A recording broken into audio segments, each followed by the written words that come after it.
আসসালামু আলাইকুম everyone, welcome back to my channel. তোমরা সবাই কেমন আছো? আশা করছি সবাই ভালোই আছো। তো আর্মিস স্টোরিগুলো লেট করে দেওয়ার জন্য আমি সত্যিই দুঃখিত, কারণ আমার হচ্ছে সামনে টেস্ট এক্সাম। যদি টেস্ট এক্সামে আমি অ্যালাউ না হই তাহলে এসএসসি এক্সাম দিতে পারবো না। তো যাই হোক, আজাইরা বক বক বাদ দিই, চলো আগের পার্টে কি হয়েছিল সেটা জেনে আসি। তো আগের পার্টে আমরা দেখেছি ওয়াইনের বাসার সামনে মিডিয়ার লোকজন এবং ইন্টারন্যাশনাল আর্মি আর সাধারণ জনগণরা এসে ভিড় করে আর ওয়াইনের সত্যি জানতে চাই অদৃশ্য হওয়ার ব্যাপারে। তো তখন জংকুক সেখানে আসে আর ওয়াইনকে সত্যি বলা থেকে বাঁচিয়ে রুমের ভেতরে নিয়ে যায়। তারপর মিডিয়ার লোকজন চলে যায় আর বাসার ভেতরে জংকুক ওয়াইনকে নিয়ে গিয়ে বলে, ওয়াইন তোমাকে না বারণ করেছি যেখানে সেখানে এভাবে অদৃশ্য হবে না, সমস্যা হতে পারে। ওয়াইন বলে, আমি দুঃখিত, আর এরকম হবে না। জংকুক বলে, হ্যাঁ এরপর থেকে দেখে শুনে চলবে, আর হ্যাঁ এখন কিন্তু তোমাকে নিয়ে মিডিয়াতে অনেক তোলপাড় চলছে, তাই তুমি বাইরে গেলে সাবধানে থেকো, আর যদি অনেক বেশি দরকার হয় তাহলে তুমি অদৃশ্য হয়েই বাইরে যেও, দেখো আবার কেউ যেন তোমাকে ক্যামেরা বন্দি করে না নেয়। ওয়াইন বলে, ঠিক আছে। তো জংকুক এভাবে ওয়াইনকে বলে টলে চলে যায়। তারপর ওয়াইনের কাছে জুনওয়ান আসে আর সান্ত্বনা দেয়। ওয়াইন জুনওয়ানকে জড়িয়ে ধরে কান্না করে। জুনওয়ান বলে, আপু বলো না কি হয়েছিল কনসার্ট শেষে, আমার জানতে ইচ্ছা করছে। ওয়াইনের ভাই জুনওয়ান ওয়াইনকে অনেক রিকোয়েস্ট করে, তাই ওয়াইন তখন বলে, আমি তোমাকে সব বলবো জুনওয়ান, কিন্তু তার আগে আমাকে প্রমিস করতে হবে সত্যি সবকিছু জানার পরে তুমি আমায় ছেড়ে যাবে না। জুনওয়ান বলে, তুমি ছাড়া তো কেউ নেই আমার আপু, আমি তোমাকে ছেড়ে যাব না কোথাও। তো তারপর ওয়াইন জুনওয়ানকে সব সত্যি খুলে বলে। আর ওয়াইনের এখন এরকম অবস্থা কেন, ওয়াইনের জীবনে কি ঘটেছিল। ওয়াইন একজন আত্মা, তার আপু সানায়াও মারা গিয়েছে তার মা বাবার সাথে, মানে একদম এ টু জেড জুনওয়ানকে বলে দেয় ওয়াইন।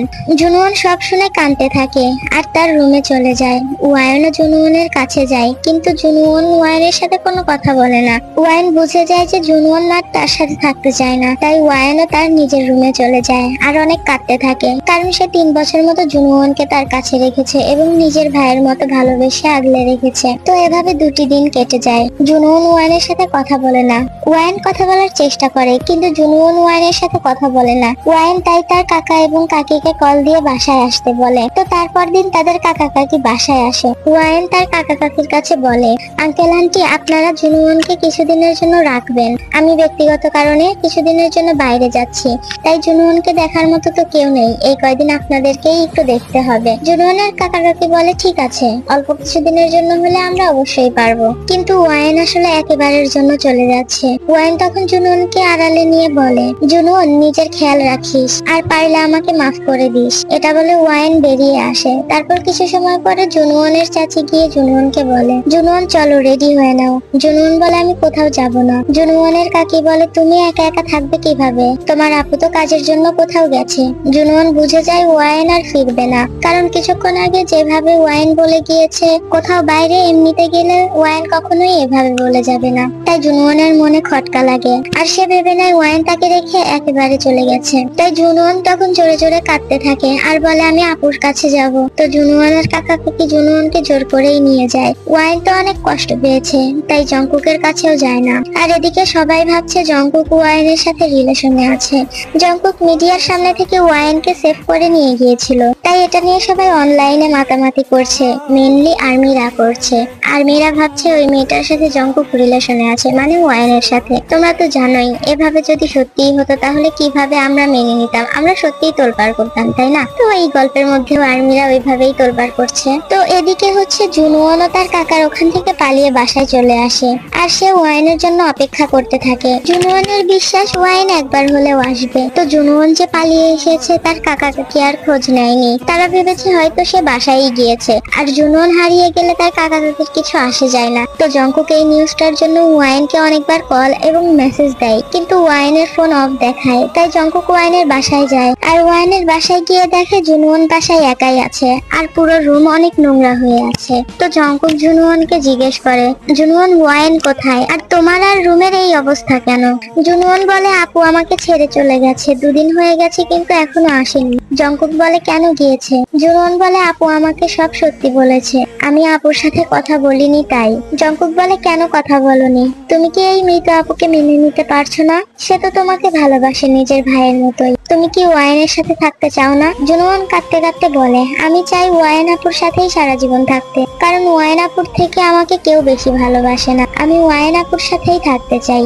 আমি ওয়াইন আপুর সাথে কথা বলিনি কারণ সানায়া আপুরও মৃত্যু হয়ে গেছে। এই কথা শুনে আমার অনেক খারাপ লেগেছিল, এই জন্যই আপুর সাথে কথা বলিনি। জংকুক জুনওয়ানের চোখের পানি মুছে দিয়ে বলে, কান্না করে না, তোমার আপু ঠিক ফিরে আসবে। জংকুক বলে, জুনওয়ান তুমি আমার সাথে চলো আমার বাসায়।